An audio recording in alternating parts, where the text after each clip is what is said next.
কর্ম কথা বলে। আপনি অপরের সাথে যা করবেন সেটা কোনো না কোনো উপায়ে আপনার কাছে আবার ফেরত আসে। একটা গল্প বলি। এক গ্রামে একটা গরিব কৃষক ছিলেন, যিনি দুধ থেকে মাখন, ঘি এগুলো তৈরি করে বিক্রি করতেন। প্রতি সপ্তাহে তিনি একটা বিশ্বস্ত দোকানে যেতেন এবং সেই জিনিসগুলো ওনার কাছে বিক্রি করে আসতেন। এবং ওই দোকানদারও দেখতেন যে কৃষকটা গরিব, তো তাকে বিশ্বাস করে সে ওই ঘি, মাখন ওগুলো কিনে নিতে এবং খুব একটা মাপামাপির প্রয়োজন মনে করতো না। দুজনের মধ্যে একটা বিশ্বস্ততার সম্পর্ক তৈরি হয়ে যায়। তো হঠাৎ দোকানদারের কি মনে হলো যে সে মনে করলো ওই মাখনগুলো একটু মেপে দেখা উচিত।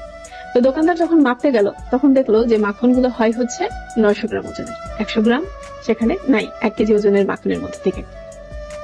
তখন দোকানদার রেগে গেলেন এবং কৃষককে পরের সপ্তাহে যখন আসলেন সেই দোকানে মাখন বিক্রি করার জন্য আবার বললেন যে তুমি আর আমার দোকানে আসবে না, আমি তোমার সাথে ব্যবসা করতে চাই না, আমি বেঈমানদের সাথে ব্যবসা করতে চাই না। কৃষক তো অবাক, কেন আমার সাথে এই ধরনের ব্যবহার করছেন। তখন কৃষক দোকানদারকে জিজ্ঞেস করলেন যে আপনি কেন আমার সাথে ব্যবসা করতে চান, আমি কি এমন অন্যায় করেছি।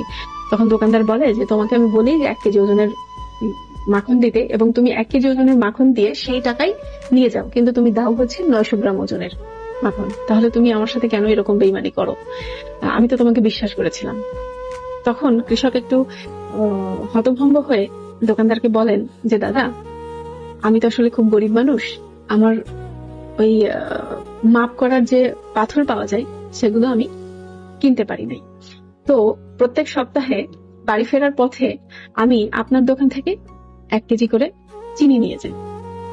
সেই চিনি দাঁড়িপাল্লার এক পাশে রাখি এবং আর এক পাশে আমার সেই মাখনটা রাখি। এভাবে আমি মাপ করে আপনাকে সেল করতে আসি। এখন দোকানদার চুপ হয়ে গেল। কি বুঝলেন? আপনি যা করবেন সেটা আপনার কাছেই আবার ফেরত আসবে। কলা বিক্রেতা মনে করে আমি কলায় ফরমালিন দেই, আমি তো কলা খাই না। সে কলা বিক্রি করে টাকা নিয়ে অন্য একটা জিনিস কিনে নিয়ে বাড়িতে যায়। সে যেটা কিনে নিয়ে যাচ্ছে সেই দোকানদার আবার মনে করে যে আমি তো এই জিনিসটা খাই না, আপনি এখানে ভেজাল বেচাতেই পারি। বিষয়টা হচ্ছে এরকম, আপনি যাই করেন সেটা আপনার কাছে ফেরত আসবে।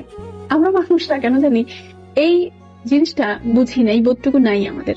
আমরা খুব স্বতঃস্ফূর্ত ভাবে অন্যায় করে যাই কারোর সাথে, কিন্তু ভাব ছাড়ে না বাপকে। সৃষ্টিকর্তা কি উপরে বসে বসে অঙ্ক কষছে, আপনি কি করছেন না করছেন। কর্ম কথা বলে এই উপস্থাপনটা আমাদের সবার জীবনের সাথে মিলে। আপনি আপনার জীবনে